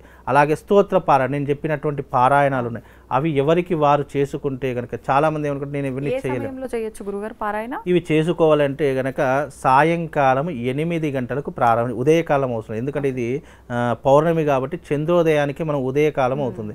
కాబట్టి చంద్రోదయం ఎప్పుడైతే అవుతుందో ఆ సమయంలో చేసుకోవడం ద్వారా, ఉదాహరణకు 9 గంటలకు మనకు చంద్రోదయం అవుతుంది అని అనుకోండి, 8 గంటలకే మనం ప్రారంభం చేసుకోవాలి. ఆ రకంగా ప్రారంభం చేసుకుంటే విశేషమైనటువంటి పుణ్య ఫలితం కలుగుతుంది. అది ఒకవేళ ఎవరైనా ఇలాంటివి చేసుకున్నప్పుడు తప్పకుండా పాల పదార్థాలను నైవేద్యంగా అమ్మవారికి సమర్పించాలి. పాలతో చేసే ఏ పదార్థమైనా సరే అమ్మవారికి సమర్పించడం ద్వారా విశేషమైనటువంటి పుణ్యఫలాదులు మనకు కలిగి మన జీవితంలో ఉన్నటువంటి నెగిటివ్ ఇంపాక్ట్, చెడు దృష్టి, నరదృష్టి, గ్రహదృష్టి ఇవన్నీ కూడా పటాపంచలైపోయేటటువంటి అద్భుతమైనటువంటి రోజు వైశాఖ పౌర్ణిమ. ఆ రోజున సామూహికంగా సత్యనారాయణ స్వామి వ్రతాలు జరుగుతాయి. ఎన్నో దగ్గర వైష్ణవ ఆలయాల్లో విశేషమైనటువంటి పూజాది క్రతువులు జరుగుతాయి. కాబట్టి ఇలాంటి రోజు విష్ణుమూర్తికి అంకితం చేయబడింది. కాబట్టి ఈ రకమైనటువంటి పద్ధతులను పాటించడం ద్వారా మనకు పుణ్యము పురుషార్థంతో పాటు మన జీవితాన్ని ఉద్ధరింపజేసుకున్న వాళ్ళం అవుతామమ్మా. ఈ పారాయణం ఇవన్నీ మాకు తెలియదు, మేము చేయలేము అనుకున్న వాళ్ళ ఆలయ దర్శనం చేసుకున్నా సరిపోతుందంటారా? అయితే చాలామందికి పారాయణం చేసుకోలేము అనుకున్నటువంటి వాళ్ళు కనీసం శ్రవణం చేసుకోవాలి. మనం ఇప్పుడు ఇంట్లో ఉన్నాము, టీవీలో మనం ఆ పారాయణం పెట్టుకున్న వినడం ద్వారా కూడా, అంటే భక్తిగా మనం ఏదైతే మనం పారాయణం చేస్తామో ఎంత శ్రద్ధగా చేస్తామో వినడం కూడా అంతే శ్రద్ధగా చేస్తూ ఉండాలి. అవి మనకు వినిపించినప్పుడల్లా మనం పారాయణం అంటే మన నోటితో ఉచ్చరించే ప్రయత్నం చేయాలి. ఏ శబ్దం వస్తే ఆ శబ్దం ఉచ్చరించే ప్రయత్నం చేయాలి. విష్ణు సహస్రనామం చేస్తున్నామండి అనుకుంటే కనుక విష్ణవే నమః విష్ణవే నమః అనుకుంటూ ఉచ్చరిస్తూ ఉండాలి. అది వినుకుంటూ ఆ భగవంతుని యొక్క నామస్మరణ చేసిన అదే రకమైనటువంటి పుణ్యం వస్తుంది. ఎందుకంటే కొంతమంది చదువుకునే వాళ్ళు ఉంటారు, కొంతమంది చదువు లేనటువంటి వాళ్ళు ఉంటారు. కనీసం వినికిడి ద్వారా, శ్రవణం ద్వారా కూడా పుణ్యము పురుషార్థం కలుగుతుందమ్మా. గురుగారు, మనకు ఈ మాసంలో అంటే ప్రత్యేకించి మే మాసంలో గ్రహాలు మార్పులు ఏదో జరగబోతోంది అని చెప్పి, ముఖ్యంగా గురుగ్రహం యొక్క మార్పు వలన కొంత ప్రభావం ఉండబోతోంది అని చెప్పి వినిపిస్తోంది. అంటే ఎటువంటి ప్రభావం ఉండబోతోంది, దాని నుంచి మనం ఎటువంటి జాగ్రత్తలు తీసుకోవచ్చు, ఎటువంటి విధానాలు ఆచరించవచ్చో తెలియజేయండి. ప్లానెటరీ పొజిషన్లో ఏ ఒక్క గ్రహం మార్పు చెందినా దాని యొక్క ఇంపాక్ట్ 12 రాసుల మీద తప్పకుండా ప్రభావం చూపిస్తుంది. అంటే ఇక్కడ ఈ నెలలో మే 14వ తారీఖు రోజున 4 గ్రహాలు మార్పు చెందుతున్నాయి. మొట్టమొదటిగా రవిగ్రహం, సూర్యుడు మారుతున్నాడు, అలాగే గురువు మారుతున్నాడు, రాహు, కేతు, ఈ 4 గ్రహాలు మార్పు చెందుతున్నాయి. ఒకే రోజున 4 గ్రహాల మార్పు అనేటటువంటిది 12 రాశుల మీద ప్రభావం చూపిస్తూ ఉంటాయి. కనుక దీని యొక్క ఇంపాక్ట్ ఎలా ఉండబోతుంది అని అంటే కనుక మనుషుల మీద ప్రభావం ఎక్కువగా చూపిస్తూ ఉంటుంది. అంటే ఒక్కొక్క ప్లానెటరీ పొజిషన్, ఒక్కొక్క గ్రహము ఒక్కొక్క రకమైనటువంటి విధానాన్ని పాటిస్తుంది. ఇప్పుడు గురువు ఉన్నాడు, గురువు దేనికి కారకుడు అంటే జాతకంలో గనక ఫైనాన్షియల్ కారకుడికి గురువు అవుతూ ఉంటాడు. అలాగే సూర్యుడు ఉన్నాడు, సూర్యుడు దేనికి కారకుడు, ఆరోగ్య కారకుడు అవుతూ ఉంటాడు. అందుకే ఆరోగ్యం భాస్కరాదిత్య అని అంటూ ఉంటారు. అలాగే రాహుగ్రహము, కేతుగ్రహం, ఇవి రెండూ కూడా ఏంటి అని అంటే కనుక ఛాయాగ్రహాలు. అవి ఏ గ్రహంతో కలిసి ఉంటే, ఏ స్థానంలో ఉంటే వాటి యొక్క ప్రభావం చూపిస్తూ ఉంటాయి. అంటే నేను ఎవరితో కలిసి ఉంటే వాళ్ళతో ఎలాగైతే ఇంపాక్ట్ అవుతానో ఆ గ్రహాలు కూడా ఆ స్థానంలో ఉన్నటువంటి గ్రహాలకు ఇంపాక్ట్ అవుతూ ఉంటాయి. అంటే వాళ్ళు ఏ రకంగా ప్రవర్తిస్తారో, ఏ రకంగా ఉంటారో వాటి యొక్క ప్రభావమే ఉంటూ ఉంటాయి. ఈ 4 గ్రహాల యొక్క ప్రభావం, 4 గ్రహాలు ఒకే రోజున మార్పు చెందడం వల్ల మనిషి యొక్క జాతకంలో కావచ్చు, మనిషి యొక్క గోచారంలో కావచ్చు. గోచారం అంటే మనం రోజువారీగా చేసేటటువంటి పనులలో కావచ్చు, వృత్తిలో కావచ్చు, వ్యాపారంలో కావచ్చు, ప్రతి ఒక్క దాంట్లో ఆ గ్రహాల యొక్క ఇంపాక్ట్ ఉంటూ ఉంటుంది. నిజానికి ఈ మిగతా 3 గ్రహాలు కనుక పక్కన పెడితే మెయిన్గా మనకు సంవత్సర కాలం పాటు మన మీద ఆధిపత్యం వహించేటటువంటి గ్రహం గురుగ్రహం. నిజంగా గురుగ్రహం గనక మన జాతకంలో బలంగా ఉంటే గనక నిజంగా గురువు యొక్క అనుకూలత మన యొక్క జాతకం మీద ప్రభావం ఉంటే గనక దాని యొక్క ఇంపాక్ట్ సంవత్సర కాలం మొత్తం మనకు ఉపయోగపడుతుంది.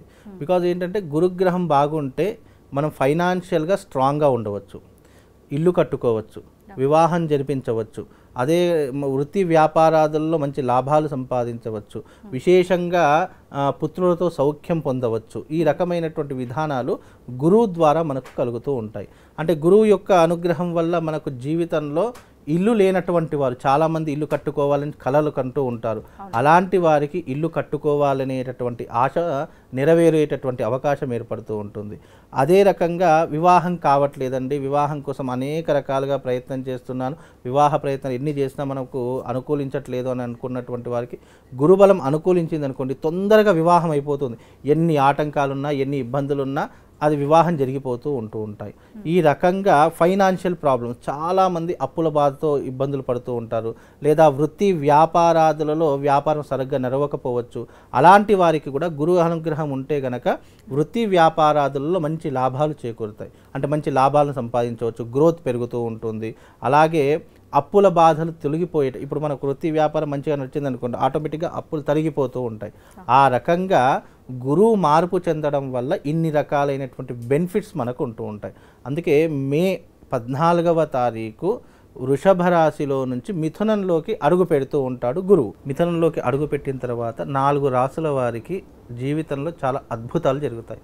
ఒకటి ధనస్సు, మకర, కుంభం, మీనం. ఈ రాశుల వారికి మహర్జాతకం పట్టబోతుంది. అంటే వీళ్ళకు చాలామంది ఏమనుకుంటారు, ఏలినాటి శని ప్రభావం ఉంది, దీని యొక్క ఇంపాక్ట్ ఉండొచ్చు ఉండకపోవచ్చు అనుకుంటారు. కానీ గురువు యొక్క అనుకూలత ఉంది అని అనుకోండి, శని ప్రభావం కూడా తగ్గుముఖం పట్టేటటువంటి అవకాశం ఉంటుంది. శని అంతగా పీడించడం కానీ బాధించడం కానీ ఉండదు. అంటే శని, ఏలినాటి శని ఇది నడుస్తున్న వాళ్ళు గురువు కోసం, గురువు బలం పెరగడం కోసం ఏదైనా చేస్తే దాని ప్రభావం తక్కువగా ఉంటుంది. 100% ఉంటుంది, 100% ఉంటుంది. ఎందుకంటే ప్లానెటరీ పొజిషన్లో గురువు యొక్క బలం మనకు చాలా అద్భుతంగా ఉందనుకోండి, మిగతా ఏ గ్రహాల యొక్క బలహీనత మనకున్నా దాని యొక్క ఇంపాక్ట్ మనకు ఉండదు. బికాజ్ ఏంటంటే గురువు యొక్క అనుకూలత అంత పవర్ఫుల్గా ఉంటుంది. అందుకే గురుముఖతగా ఏది చేసినా కూడా అది మనకి జీవితంలో 100ంతల ఫలితాన్ని అందజేస్తుంది. అందుకే ఈ యొక్క గురువు యొక్క మార్పు వల్ల ఈ 4 రాశుల వారికి ఆర్థిక పరంగా కలిసి వస్తుంది, అలాగే ఫైనాన్షియల్ పరంగా కలిసి వస్తుంది, ఈ వృత్తి వ్యాపారాదులలో కలిసి వస్తుంది. కొన్ని రకాలుగా ఫైనాన్షియల్ స్టేటస్ పెరిగేటటువంటి అవకాశాలు ఈ 4 రాశుల వారికి ఏర్పడబోతాయి. కనుక ఈ యొక్క మే 14 తర్వాత వీళ్ళ యొక్క జాతకం తిరగబోతుంది, అద్భుతమైనటువంటి అవకాశాలు వస్తాయి. వీలైనంత, అది ఎంతవరకు అని అంటే ఈ గురుగ్రహము వృషభం నుంచి మిథునంలోకి ఉన్నంత కాలమే పనిచేస్తుంది, దాని తర్వాత మళ్ళీ మార్పు చెందుతాయి. ఈ దాదాపు 1 ఇయర్ పాటు ఉంటుంది, 1 ఇయర్ పాటు ఉంటుంది. కాకపోతే ఏంటంటే దీని సూర్యుడు కూడా మార్పు చెందుతున్నాడు కాబట్టి ఈయన మేషం నుంచి మళ్ళీ వృషభంలోకి అడుగు పెడుతున్నాడు. మేషం నుంచి వృషభంలోకి ఎప్పుడో మే 14 నుంచి జూన్ 15 వరకు వృషభం నుంచి మిథునంలోకి అడుగు పెడతాడు, మేషం నుంచి వృషభంలోకి అడుగు పెడతారు. వృషభంలోకి సూర్యుడు రావడం చేత ఈ 4 గ్రహాలు మళ్ళీ సూర్యుడు మార్పు చెందాడు అనుకోండి, అప్పుడు ఏమవుతుంది, మిథునంలో సూర్యుడు వస్తుంది, అప్పుడు గురుబలం తగ్గిపోతుంది. ఎందుకంటే సూర్యుడు ఏ గ్రహంతో కలిసి ఉంటే దాని యొక్క ఇంపాక్ట్ తగ్గేటటువంటి అవకాశం ఉంటుంది. ఆ అవకాశం తగ్గినప్పుడు ఈ మంత్ మాత్రం, ఈ ఒక్క నెల, ఈ మే నెల మాత్రం ఈ 4 రాశుల వారికి అద్భుతంగా ఉంది అని చెప్పుకోవచ్చు. దాని తర్వాత ఫలితాలు తగ్గేటటువంటి అవకాశం ఉంటుంది. కాబట్టి బిజినెస్ పెట్టాలన్నా, లేదు అని అంటే కొత్త వ్యాపారం ఏదైనా చేయాలనుకున్నా, లేదు పెట్టుబడులు పెట్టాలనుకున్నా, వృత్తి వ్యాపారాదులు డెవలప్మెంట్ చేసుకోవాలన్నా ఈ మే నెల ఈ 4 రాశుల వారికి కలిసి వస్తుంది. అందులో కుంభరాశి వారికి అద్భుతంగా కలిసి వస్తుంది. ఎందుకంటే రాహు కూడా తిరోగమనం చేస్తున్నాడు. తిరోగమనం అంటే మీనం నుంచి కుంభంలోకి అడుగు పెడుతున్నాడు.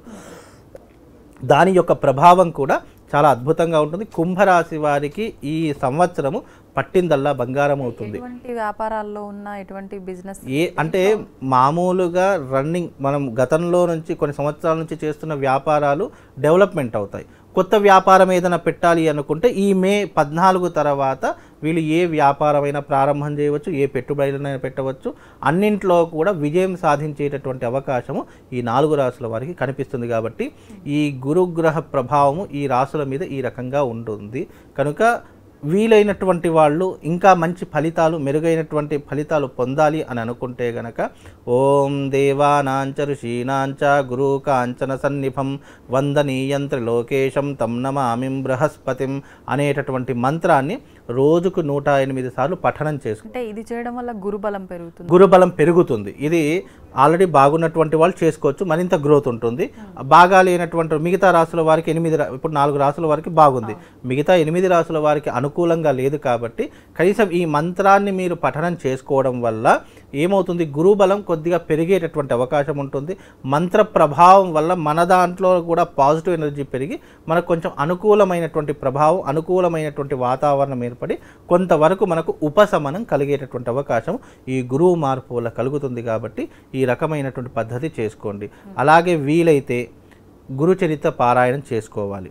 అలాగే వీలైతే గురుబలం బాగా లేనటువంటి వాళ్ళు, లేదు అంటే ఎగ్జాంపుల్గా నాకు చెప్తా, వివాహం కానటువంటి వారు, సంతానం లేనటువంటి వారు, బిజినెస్లో గ్రోత్ లేనటువంటి వారు, అలాగే ఫైనాన్షియల్స్లో ఇబ్బందులు ఉన్నటువంటి వాళ్ళు ఈ నెల అంటే ఈ మే నెల పౌర్ణమి రోజున గానగాపూర్ క్షేత్రానికి వెళ్ళేసారండి. గానగాపూర్ క్షేత్రానికి వెళ్ళి అక్కడ గురుచరిత్ర పారాయణం చేసేవారికి కాస్త ఏదైనా మీకు తోచిన దక్షిణ తాంబూలాలు ఇచ్చి వాళ్ళ ఆశీర్వాదాన్ని తీసుకొని దాని ద్వారా కూడా గురుబలం రెట్టింపు అయిపోయి వాళ్ళకు కొంతవరకు ఉపశమనం కలిగేటటువంటి అవకాశం ఉంటుంది.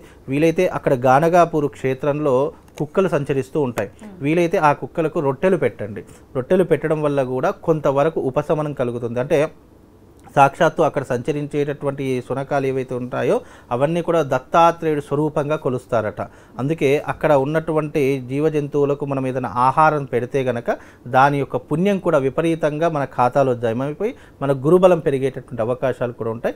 ఈ రకమైనటువంటి పద్ధతిని ఎవరైతే ఆచరిస్తారో తప్పకుండా వాళ్ళ యొక్క భవిష్యత్తు ఉన్నతమైనటువంటి స్థితిలో ఉంటుందండి. గురుగారు, ఇప్పుడు ఆ 4 రాశుల వాళ్ళకి బాగుంటుంది అన్నారు కదా, అంటే ఆ రాశి ఉన్న ప్రతి ఒక్కరికి బాగుంటుందా? మళ్ళీ అందులో కూడా ఈ నక్షత్రము ఈ రాశి కలిగిన వాళ్ళకు లేకపోతే అలా ఏమైనా ఉంటుంది? అలా ఏమున్నది, ఎవరైతే ఏ నక్షత్రమైనా సరే ఈ రాసుల వారికి గోచార ఫలితాల్లో నక్షత్రాలు రావు, ఓన్లీ రాసుల ప్రభావాలే వస్తాయి. కనుక ఈ యొక్క గురువు మార్పు వల్ల ముఖ్యంగా ధనస్సు, మకర, కుంభ, మీన రాశి వారికి చాలా అద్భుతమైనటువంటి ఫలితాలు ఉన్నాయి. ఎందుకంటే ఈ యొక్క 14వ తారీఖు రోజున 4 గ్రహాలు మారుతున్నాయి. గురువు యొక్క అనుగ్రహం వల్ల ఈ 4 రాసుల వారికి, అలాగే రాహుకేతుల మార్పు వల్ల మళ్ళీ ఈ 4 రాసుల వారికి అద్భుతమైనటువంటి ఫలితాలు ఉంటాయి. కనుక ఈ 4 రాసుల వారు ఎవరైతే జన్మజాతక ప్రకారం కావచ్చు, వ్యవహార నామం ప్రకారం కావచ్చు, ఎందుకంటే కొంతమందికి జాతకాలు ఉండవు. సపోజ్ కొంతమంది పేర్ల మీదకి వెళ్ళి చూపించుకుంటారు. ఆ పేర్ల మీదకి ఉన్నటువంటి జాతకులకు కూడా ఇది వర్తిస్తుంది. కాబట్టి సెకండరీ ఆప్షన్ కాబట్టి ఈ రకమైనటువంటి జాతకులకు ఈ రకమైనటువంటి పరిహారం చేసుకుంటే కొంతవరకు ఉపశమనం కలిగేటటువంటి అవకాశం ఉంటుందండి. గురుగారు, ఈ మధ్యకాలంలో ఎక్కువగా సెలబ్రిటీల దగ్గర నుంచి ప్రతి ఒక్కరూ, సామాన్యులు ప్రతి ఒక్కరూ కూడా కరుంగలి మాలని ఎక్కువగా ధారణ చేస్తూ ఉన్నారు. అంటే ఇది ధరించడం వల్ల మనం ఉన్న వృత్తిలోనే చాలా పైకి ఎదుగుతామని చెప్పి, సక్సెస్ని తొందరగా చూస్తాము అని చెప్పి రకరకాలుగా మాట్లాడుతున్నారు. అసలు వాస్తవం ఏంటి? అసలు అంటే తులసిమాల అంటే తులసి చెట్టుకు సంబంధించింది అని ఇలా రకరకాలుగా మనం ఏం చెప్పుకున్నా కూడా వింటూ ఉంటాం. ఈ కరుంగలి అనేది ఏ చెట్టు నుంచి వచ్చేది? అది కూడా చాలా మందిలో డౌట్ ఉంది. అదొక వృక్షం ఉంటుందా ఏంటి అని చెప్పి దాని గురించి కూడా తెలియజేయండి. అంటే చాలామంది అపోహ ఏం పడుతున్నారంటే కరంగలి మాల ధరిస్తే మన జీవితం మారిపోతుంది, అలాగే కరంగలి మాల ధరిస్తే మనం కోటీశ్వరులు అవుతాము, కరంగలి మాల వేసుకోవడం ద్వారా మనం సెలబ్రిటీస్ అవుతాము అని చాలామంది అపోహ పడుతున్నారు. కరంగలి మాల అనేటటువంటిది మనిషిలో ఉన్నటువంటి నెగిటివ్ ఎనర్జీని దూరం చేసేదే తప్ప అదేదో అద్భుతాలు చేసేసి మనిషిని కోటీశ్వరుని చేసేటటువంటి విధానాలు ఉండవు ఎక్కడా కూడా. కరంగలి మాల అనేటటువంటి కరంగలి వృక్షం నుంచి తయారవుతాయి. అవి వృక్షం, కరంగలి వృక్షమే ఉంటుంది. ఇప్పుడు చాలామంది ఏం చెప్తున్నారంటే తెలియకుండా ఈ జమ్మి వృక్షం చెట్టు నుంచి తయారవుతుంది. జమ్మి చెట్టు యొక్క వృక్షము 150 ఏళ్ళు దాటితే దాని లోపల ఉన్నటువంటి బెరడు ఏదైతే లోపల ఉన్నటువంటి భాగం ఏదైతే ఉంటుందో అది నల్లగా మారిపోయి దాని నుంచి కరంగలి మాల తయారవుతుంది అని చెప్తూ ఉంటారు. నిజానికి కరంగలి వృక్షమే ఉంటుంది ఒకటి, దాని పేరే కరంగలి వృక్షం. అందుకే దానికి కరంగలి మాల అనడం జరిగింది. ఈ జమ్మి చెట్టు నుంచి తయారైనటువంటి మాల కాదు ఇది, కరంగలి వృక్షం అని చెప్పేసి చాలా అరుదైనటువంటి వృక్షం. వృక్ష జాతులలో మనకు తెలియనటువంటి వృక్షాలు కొన్ని లక్షలు ఉన్నాయండి. అవి మన కంటికి కనిపించినటువంటి వృక్ష జాతులు ఎన్నో ఉన్నాయి. కొన్ని హిమాలయాలలో ఉన్నాయి, కొన్ని అడవి ప్రదేశాలలో ఉన్నాయి, మనం గుర్తించలేము. కొన్ని దేవతా వృక్షాలకు సంబంధించినటువంటివి, దేవతలకు సంబంధించినటువంటి కొన్ని వృక్షాలు ఉంటాయి. ఆ వృక్షాలు ఎలా ఉంటాయంటే మనిషికి పాజిటివ్ ఎనర్జీని ఇస్తూ ఉంటాయి. పాజిటివ్ ఎనర్జీ అంటే మనిషిని నెగిటివ్ ఎనర్జీ నుంచి దూరం పెట్టేటటువంటివి, మనిషికి ఒక పాజిటివ్ ఆరాని క్రియేట్ చేసేటటువంటి కొన్ని వృక్ష జాతులు ఉంటూ ఉంటాయి. అలాగే మనం పుట్టినటువంటి నక్షత్రానికి కూడా ఒక్కొక్క వృక్షం అనేటటువంటిది ఉంటూ ఉంటుంది. అలా కరంగలి వృక్షం అనేటటువంటిది యూనివర్సల్, అది ఎవరైనా ధరించుకోవచ్చు. అంటే ఎలా ఉంటుంది అని అంటే కనుక దాదాపుగా ఒక వృక్షము 150 సంవత్సరాలు పైబడిన తర్వాత దాని యొక్క వృక్షంలో శక్తి సామర్థ్యాలు పెరిగిపోతాయి. పెరిగిపోయినప్పుడు ఏమవుతుంది అని అంటే కనుక అది నేలబారిపోతుంది. దాని నుంచి తయారైనటువంటిదే ఈ కరంగలి వృక్షము. ఈ కరంగలి మాల మొట్టమొదటిగా మనకు వెలుగులోకి వచ్చింది ధనుష్, హీరో ధనుష్ ఉన్నారు కదండి, ఆయన ద్వారా బయటపడింది. ఆయన ఎప్పుడైతే ఒక ఆడియో ఫంక్షన్లో ఆయన మెడలో ఉన్నటువంటి మాల బయటపడడం జరిగిందో అందరు దాని మీద ఫోకస్ చేయడం ప్రారంభం చేశారు. అది ఏంటి, ఏం మాల అని చెప్పి చాలామంది గూగుల్లో సెర్చ్ చేశారు. అయితే అది చాలామంది ఆయన ఎప్పుడైతే ధరించడం ప్రారంభించారో దాని తర్వాత విజయ్ దళపతి గారు ధరించారు. దాని తర్వాత మన ఎవరు నాగార్జున గారు కూడా ధరించారు. ఆయన మెడలో కూడా ఇప్పటికి కూడా కరంగలి మాల కనిపిస్తూ ఉంటుంది. ఇలా కొంతమంది సెలబ్రిటీస్, విజయ్ దళపతి గారు కూడా ఈ యొక్క కరంగలి మాల వేసుకోవడం, పవన్ కళ్యాణ్ గారు మొన్న వారాహి దీక్షలో కూడా అతని చేతిలో కూడా కరంగలి మాల కనిపిస్తూ ఉంటుంది. ఇలా చాలామంది సెలబ్రిటీస్ కరంగలి మాలను వాడడం ప్రారంభం చేశారు. ఆడవారు కూడా వేసుకోవచ్చు, ఆడవాళ్ళు కూడా అంత, ఎందుకంటే ఈ మధ్యకాలం రష్మికి కూడా కరంగలి వాళ్ళ చేతిలో, రష్మికి ఒక బ్రాస్లెట్ ఉంటుంది, కరంగలి బ్రాస్లెట్ ఒకటి ఉంటుంది. అలాగే అనసూయ గారికి కూడా ఉంటుంది. చాలామంది టీవీ యాంకర్స్ కూడా చాలామంది ఈ యొక్క కరంగలి మాలను వాడుతున్నారు. సెలబ్రిటీస్ దగ్గర నుంచి టీవీ యాంకర్స్ వరకు ప్రతి ఒక్కరూ కూడా ఈ కరంగలి మాలను వాడుతున్నారు. అంటే ఇది ఏంటి అంటే కనుక ఎందుకు ఇంత ప్రాధాన్యత అంటే కనుక ఇప్పుడు ఎవరైతే సెలబ్రిటీస్ ఉన్నారో వాళ్ళకు నెగిటివ్ ఇంపాక్ట్ చాలా ఎక్కువగా ఉంటుంది. వాళ్ళ చుట్టూ ఎప్పుడు కూడా నెగిటివ్ ఆరా ఎక్కువగా ఉంటుంది. ఎందుకంటే జనసంచారంలో తిరిగేటటువంటి వారు ఎవరైనా సరే వాళ్ళ చుట్టూ ఎప్పుడు కూడా నెగిటివ్ ఆరా ఉంటుంది. ఎందుకు అంటే వాళ్ళ చుట్టూ తిరిగేటటువంటి మనుషులు ఎవరైతే ఉన్నారో పాజిటివ్గా చూస్తుండవచ్చు, నెగిటివ్గా చూస్తుండవచ్చు, కొంతమంది దురుద్దేశంతో చూస్తుండవచ్చు. ఎన్ని రకాలుగా వాళ్ళ యొక్క దృష్టి ఒక వ్యక్తి మీద ఎలా పడుతుందో చెప్పలేము. అవన్నీ కూడా ఎలా ఉంటాయంటే పాజిటివ్ ఎనర్జీ అయితే ఇంకా నెగిటివ్ ఎనర్జీ ఎక్కువగా ఉన్నదనుకోండి, ఒక వ్యక్తి పదే సార్లు చూశారనుకోండి, ఆ నెగిటివ్ ఇంపాక్ట్ ఏమవుతుందంటే ఆ మనిషి చుట్టూ ఒక ఆరాలా తిరుగుతూ ఉంటుంది. దాని నుంచి రక్షణ పొందడానికి, ఆ నెగిటివ్ ఆరా నుంచి తప్పించుకోవడానికి ఈ కరంగలి మాల అనేటటువంటిది ఉపయోగపడుతుంది.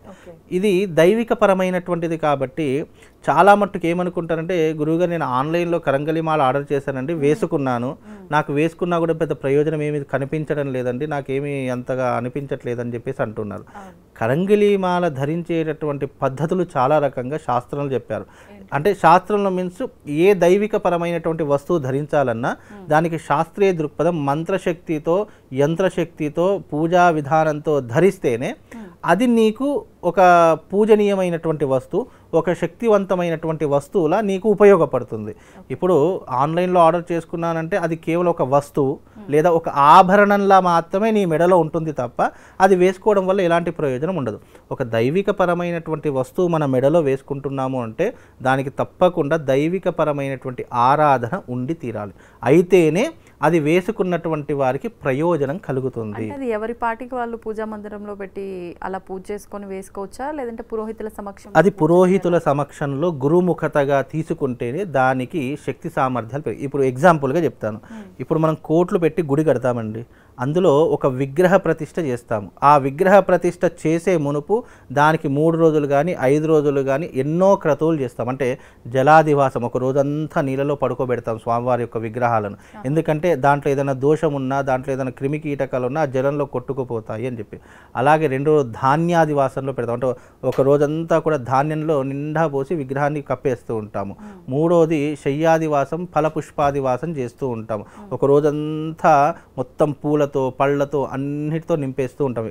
ఎందుకు ఇవన్నీ చేస్తామంటే ఆ విగ్రహంలో ఉన్నటువంటి శక్తిని ఉత్తేజపరచడానికి, ఆ శక్తిని జనరేట్ చేయడానికి ఇవన్నీ చేస్తాం. అంటే ఒక విగ్రహానికి ఇంత చేస్తాం. ఎందుకు చేస్తాము అంటే అది ఉలులతో కొడుతూ ఉంటాము, మనము సుత్తెలతో కొడుతూ ఉంటాము, దాని మీద కాలు పెడుతూ ఉంటాము. ఎన్నో రకాలైనటువంటి విధానాలతో ఒక శిల్పం తయారవుతుంది.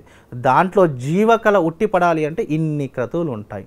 అదే రకంగా ఒక మనిషి ఏదైనా దైవికపరమైనటువంటి వస్తువు మన మెడలో వేసుకోవాలి అంటే దానికి పూజాది క్రతువులు లేకుండా వేసుకోకూడదు. అలా ఒకవేళ వేసుకున్నా అది ఎలాంటి ప్రయోజనాన్ని ఇవ్వదు. ఎందుకంటే అది కేవలం ఒక వస్తువులాగా, ఒక ఆభరణంలాగా నీ మెడలో ఉంటుంది తప్ప దానివల్ల ఎలాంటి ప్రయోజనం ఉండదు. అందుకే పాజిటివ్ అయినా సరే నెగిటివ్ అయినా ఏమీ ఉండదు, ఒక వస్తువు అంతే. కొంతమంది అది వేసుకున్న తర్వాత నాకు మంచిగా అనిపించలేదు, అంతా ఏదో చెడుగా అనిపించింది, అందుకే తీసేసా, ఇలా చెప్తూ ఉంటారు కదా. మరి అది మామూలు. ఇప్పుడు అలా అనిపించింది అనడం అనేటటువంటి అది జాతక లోపంతో, మాల లోపం కాదు. ఎందుకంటే నువ్వు మాల వేసుకున్నప్పుడు ఒకలాగా, మాల తీసేసినప్పుడు ఒకలాగా ఉండదు. నువ్వు పూజనీయంగా వేసుకున్నావు అనుకోండి, అదేమవుతుంది, నీ చుట్టూ నెగిటివ్ ఆరా లేకుండా నేను ఒక రక్షణ కవచంలో కాపాడుతుంది. నువ్వు అది మాలలా మామూలుగా ఆన్లైన్లో ఆర్డర్ చేసుకున్నాను లేదా ఒక షాపులో తీసుకున్నాను అన్నాం అనుకుంటే అది మెడలో ఒక ఆభరణాలు, ఒక ఇప్పుడు మామూలుగా గోల్డ్ చైన్ వేసుకుంటామండి, దానికి ఏం పూజలు ఉండే, ఒక ఆభరణం మనం అందంగా కనిపించాలని వేసుకో, అలా అందంగా కనిపించాలని వేసుకునే కేటగిరీ ఒకటి ఉంటుంది. ఇది వేసుకోవడం వల్ల నాకు మంచి జరగాలి అనే ఉద్దేశం ఉన్నటువంటి కేటగిరీ ఒకటి ఉంటుంది.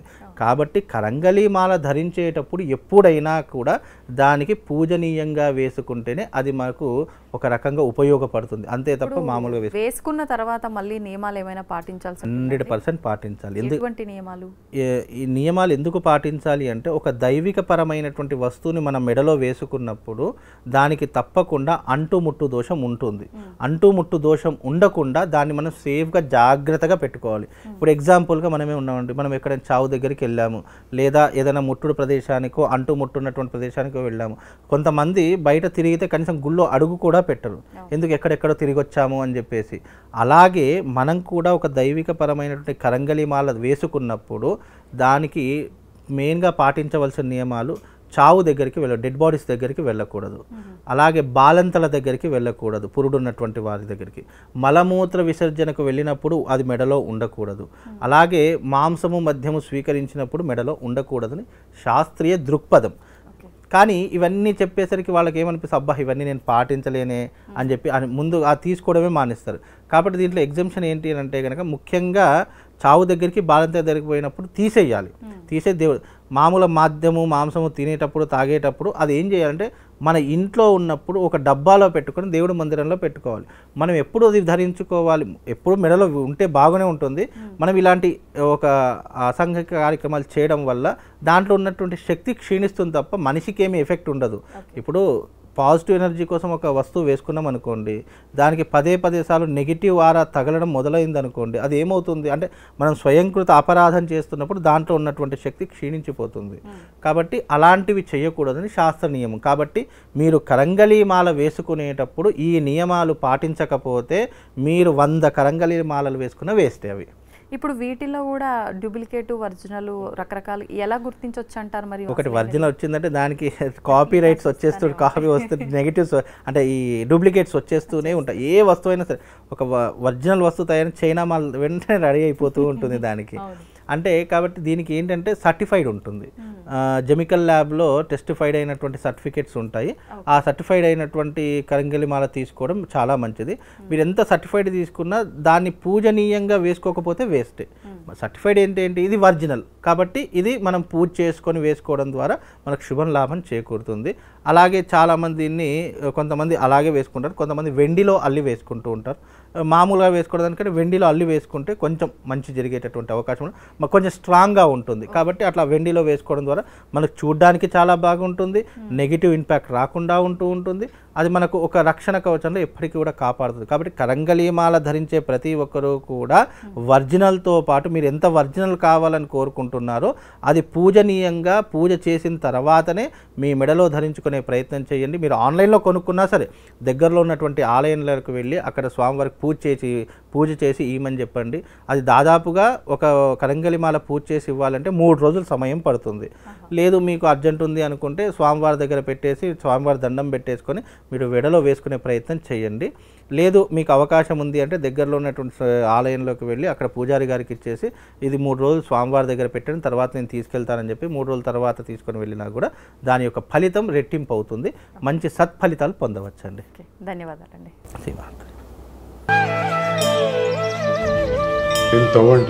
తవ్వుతున్న శివలింగం సరే దాన్ని అట్లా కప్పేసేయండి, చూపించదండి. కృష్ణ ఇస్ దేర్, మూర్తి పూజ కాదు, సాక్షాత్ బ్రజేంద్ర నందన భగవాన్ ఉన్నారు మూర్తిలో. ఏమీ ఆశించకుండా ఆరాధించే వాళ్ళు కూడా ఉన్నారా ప్రభుజీ? నిజమైన భక్తి అంటే మనకు తెలియదు కాబట్టి